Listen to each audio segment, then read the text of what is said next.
جون 1171 کا وہ دن مصر کی گرمی سے جل رہا تھا، جس دن خلیفہ العازد کے قاصد نے آ کر صلاح الدین ایوبی کو پیغام دیا کہ خلیفہ یاد فرما رہے ہیں۔ سلطان ایوبی کے تیور بدل گئے۔ اس نے قاصد سے کہا، خلیفہ کو بعد السلام کہنا کہ کوئی بہت ضروری کام ہے تو بتا دیں، میں آ جاؤں گا۔ اس وقت مجھے ذرا سی بھی فرصت نہیں۔ انہیں یہ بھی کہنا کہ میرے سامنے جو کام پڑے ہیں وہ حضور کے دربار میں حاضری دینے کی نسبت زیادہ ضروری اور اہم ہے۔ قاصد چلا گیا اور سلطان ایوبی بے چینی میں کمرے میں ٹہلنے لگا۔ وہ فاطمی خلافت کا دور تھا۔ مصر میں اس خلافت کا خلیفہ العازد تھا۔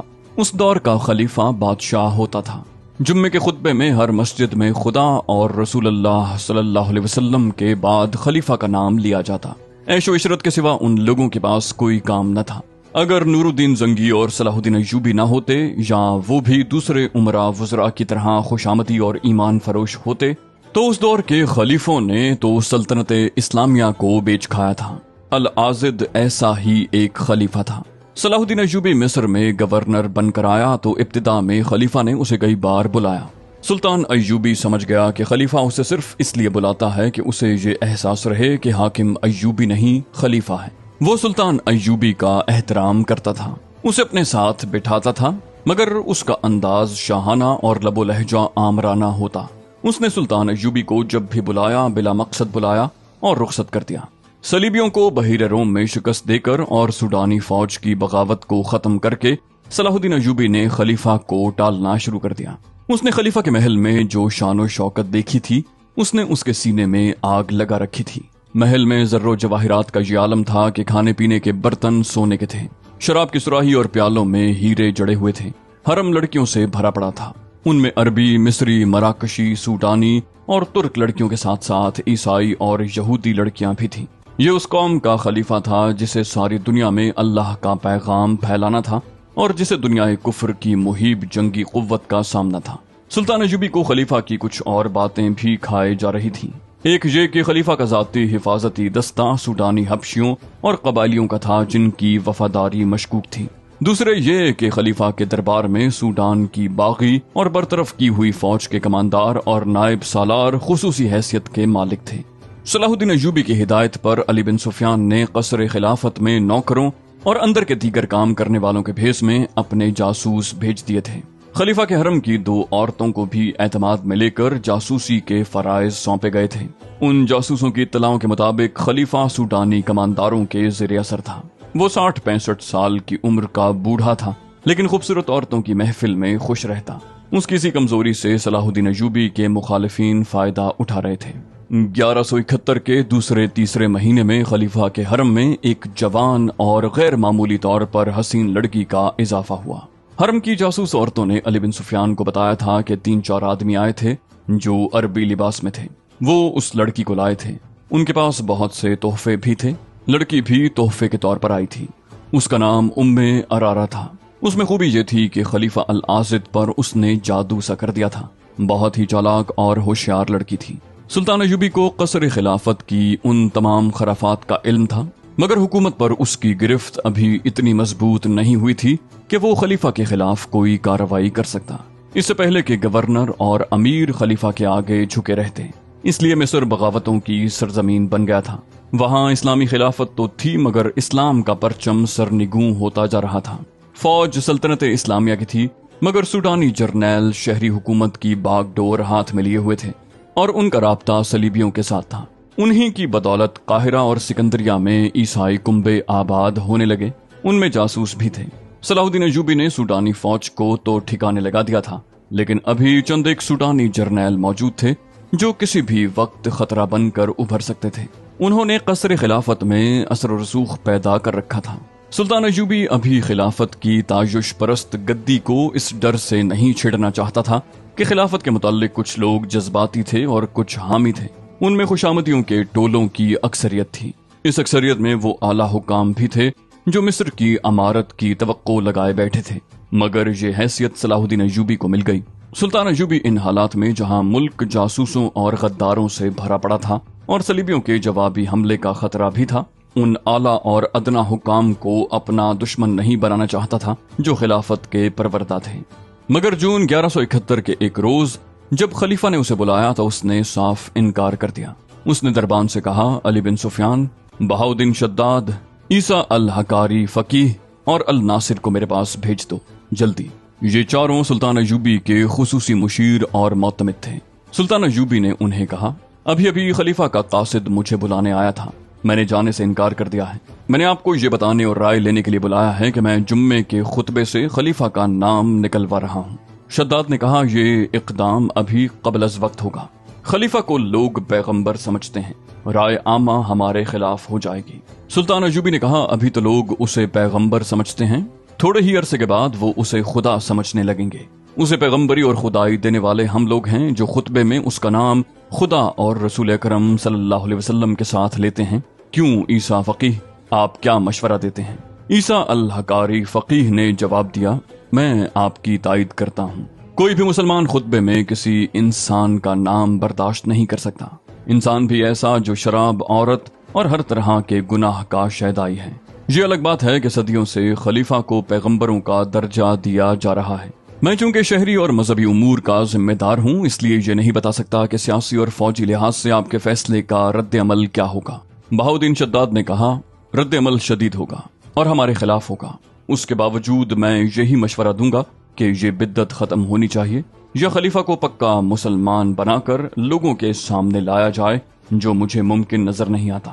علی بن سفیان نے کہا، رائے عامہ کو مجھ سے بہتر کون جان سکتا ہے؟ علی بن سفیان جاسوسی اور سراغ رسانی کے شعبے کا سربراہ تھا۔ اس نے ملک کے اندر جاسوسوں اور مخبروں کا جال بچھا رکھا تھا۔ اس نے کہا، عام لوگوں نے خلیفہ کی کبھی صورت نہیں دیکھی، وہ العازد کے نام سے نہیں صلاح الدین ایوبی کے نام سے واقف ہیں۔ میرے محکمے کی مصدقہ اطلاعات نے مجھے یقین دلایا ہے کہ آپ کے 2 سالہ دورے امارت میں لوگوں کی ایسی ضروریات پوری ہو گئی ہیں جن کے متعلق انہوں نے کبھی سوچا بھی نہیں تھا۔ شہر میں ایسے مطب نہیں تھے جہاں مریضوں کو داخل کر کے علاج کیا جا سکتا، لوگ معمولی بیماری سے مر جاتے تھے۔ اب سرکاری مطب کھول دیے گئے ہیں، درس گاہیں بھی کھول دی گئی ہیں، تاجروں اور دکانداروں کی لوٹ کھسوٹ ختم ہو گئے ہیں، جرائم بھی کم ہو گئے ہیں اور اب لوگ اپنی مشکلات اور فریادیں آپ تک براہ راست پہنچا سکتے ہیں۔ آپ کے یہاں آنے سے پہلے لوگ سرکاری اہلکاروں اور فوجیوں سے خوفزدہ رہتے تھے، آپ نے ان کے حقوق بتا دیے ہیں اور وہ اپنے آپ کو ملک و ملت کا حصہ سمجھنے لگے ہیں۔ خلافت سے انہیں بے انصافی اور بے رحمی کے سوا کچھ نہیں ملا، آپ نے انہیں عدل و انصاف اور وقار دیا ہے۔ میں وثوق سے کہہ سکتا ہوں کہ قوم خلافت کی بجائے امارت کے فیصلے کو قبول کرے گی۔ سلطان ایوبی نے کہا، میں نے قوم کو عدل و انصاف اور وقار دیا ہے یا نہیں؟ میں نے قوم کے حقوق اسے دیے ہیں یا نہیں، میں نہیں جانتا۔ میں قوم کو ایک انتہائی بےہودہ روایت نہیں دینا چاہتا، میں قوم کو شرک اور کفر نہیں دینا چاہتا۔ ضروری ہو گیا ہے کہ اس روایت کو توڑ کر ماضی کے کوڑے کرکٹ میں پھینک دیا جائے جو مذہب کا حصہ بن گئی ہے۔ اگر یہ روایت قائم رہی تو یہ بھی ہو سکتا ہے کہ کل پرسوں میں بھی اپنا نام خطبے میں شامل کر دوں۔ دیے سے دیا جلتا ہے، لیکن میں اس دیے کو بجھا دینا چاہتا ہوں جو شرک کی روشنی کو آگے چلا رہا ہے۔ قصر خلافت بدکاری کا اڈا بنا ہوا ہے۔ خلیفہ اس رات بھی شراب پیے ہوئے حرم کے حسن میں بدمست پڑا تھا جس رات سوڈانی فوج نے ہم پر حملہ کیا۔ اگر میری چال ناکام ہو جاتی تو مصر سے اسلام کا پرچم اتر جاتا۔ جب اللہ کے سپاہی شہید ہو رہے تھے اس وقت بھی خلیفہ شراب پیے ہوئے تھا۔ میں اسے احکام کے مطابق یہ بتانے گیا کہ سلطنت پر کیا طوفان آیا تھا اور ہماری فوج نے اس کا دم خم کس طرح توڑا ہے، تو اس نے مست سانڈ کی طرح جھوم کر کہا تھا، شاباش، ہم بہت خوش ہوئے، ہم تمہارے باپ کو خصوصی قاصد کے ہاتھ مبارکباد اور انعام بھیجیں گے۔ میں نے اسے کہا کہ یا خلیفۃ المسلمین، میں نے اپنا فرض ادا کیا ہے، میں نے یہ فرض اپنے باپ کی خوشنودی کے لیے نہیں، اللہ اور اس کے رسول صلی اللہ علیہ وسلم کی خوشنودی کے لیے ادا کیا ہے۔ اس بڈھے خلیفہ نے کہا، صلاح الدین، تم ابھی بچے ہو مگر کام تم نے بڑوں والا کر دکھایا ہے۔ اس نے میرے ساتھ اس طرح بات کی تھی جیسے وہ مجھے اپنا غلام اور اپنے حکم کا پابند سمجھتا ہے۔ بے دین انسان قومی خزانے کے لیے سفید ہاتھی بنا ہوا ہے۔ سلطان ایوبی نے ایک خط نکال کر سب کو دکھایا، پھر کہا، 6-7 دن گزرے، نور الدین زنگی نے مجھے یہ پیغام بھیجا ہے۔ انہوں نے لکھا ہے کہ خلافت 3 حصوں میں بٹ گئی ہے۔ بغداد کی مرکزی خلافت کا دونوں ماتحت خلیفوں پر اثر ختم ہو چکا ہے۔ آپ یہ خیال رکھیں کہ مصر کا خلیفہ خود مختار حاکم نہ بن جائے، وہ سوڈانیوں اور صلیبیوں سے بھی ساز باز کرنے سے گریز نہیں کرے گا۔ میں سوچ رہا ہوں کہ خلافت صرف بغداد میں رہے اور ذیلی خلیفے ختم کر دیے جائیں، لیکن میں ڈرتا ہوں کہ ان لوگوں نے ہمارے خلاف سازشیں تیار کر رکھی ہیں۔ اگر آپ مصر کے خلیفہ کی بادشاہی اس کے محل کے اندر ہی محدود رکھنے کی کوشش کریں گے تو میں آپ کو فوجی اور مالی امداد دوں گا۔ احتیاط کی بھی ضرورت ہے کیونکہ مصر کے اندرونی حالات ٹھیک نہیں۔ مصر میں ایک بغاوت اور بھی ہوگی، سوڈانیوں پر کڑی نظر رکھیں۔ سلطان ایوبی نے خط پڑھ کر کہا، اس میں کیا شک ہے کہ خلافت سفید ہاتھی ہے؟ کیا آپ دیکھتے نہیں کہ خلیفہ العازد دورے پر نکلتا ہے تو آپ کی آدھی فوج اس کی حفاظت کے لیے ہر طرف پھیلا دی جاتی ہے۔ لوگوں کو مجبور کیا جاتا ہے کہ وہ خلیفہ کے راستے میں چادریں اور قالین بچھائیں۔ خلیفہ کا حفاظتی دستہ دورے سے پہلے لوگوں کو دھمکیاں دے کر مجبور کرتا ہے کہ ان کی عورتیں اور جوان بیٹیاں خلیفہ پر پھولوں کی پتیاں پھینکیں۔ اس کے دوروں پر خزانے کی وہ رقم تباہ کی جاتی ہے جو ہمیں سلطنت اسلامیہ کے دفاع اور توسیع کے لیے اور قوم کی فلاح و بہبود کے لیے درکار ہے۔ اس کے علاوہ اس پہلو پر بھی غور کرو کہ ہمیں مصری عوام پر، یہاں کے عیسائیوں اور دیگر غیر مسلموں پر یہ ثابت کرنا ہے کہ اسلام شہنشاہوں کا مذہب نہیں، یہ عرب کے صحراؤں کے گڈریوں، کسانوں اور شتربانوں کا سچا مذہب ہے، اور یہ انسان کو انسانیت کا وہ درجہ دینے والا مذہب ہے جو خدا کو عزیز ہے۔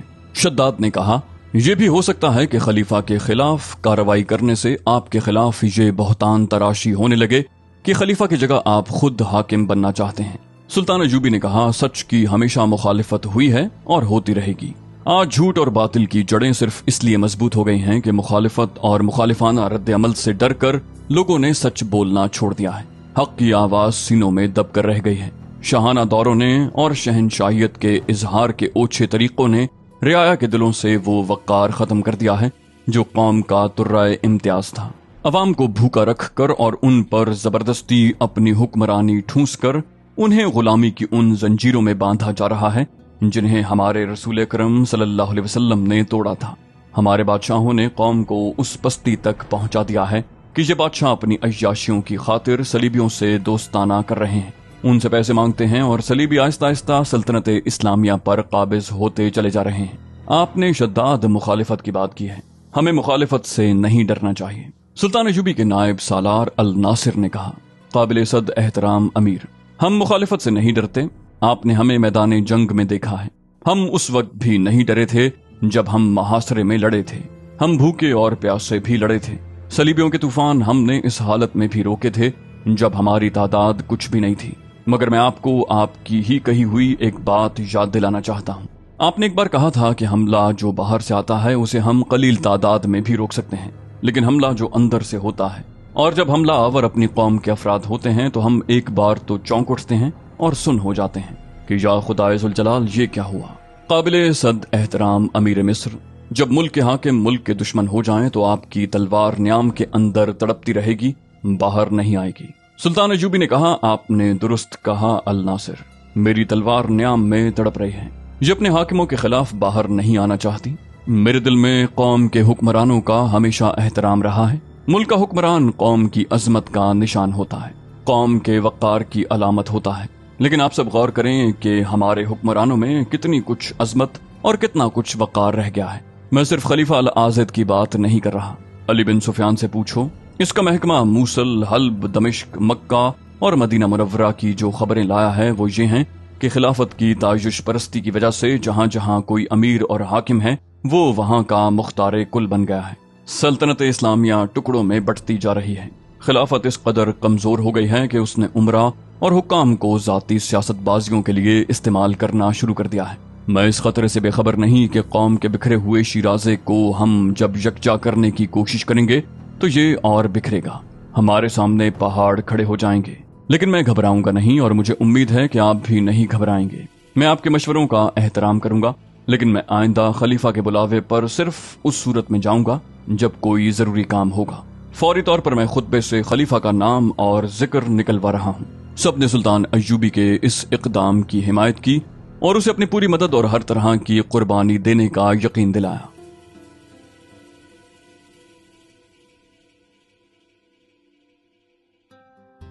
خلیفہ العازد اس وقت اپنے ایک خصوصی کمرے میں تھا جب قاصد نے اسے بتایا کہ صلاح الدین ایوبی نے کہا ہے کہ اگر کوئی ضروری کام ہے تو میں آ سکتا ہوں، ورنہ میں بہت مصروف ہوں۔ خلیفہ آگ بگولا ہو گیا۔ اس نے قاصد سے کہا کہ رجب کو میرے پاس بھیج دو۔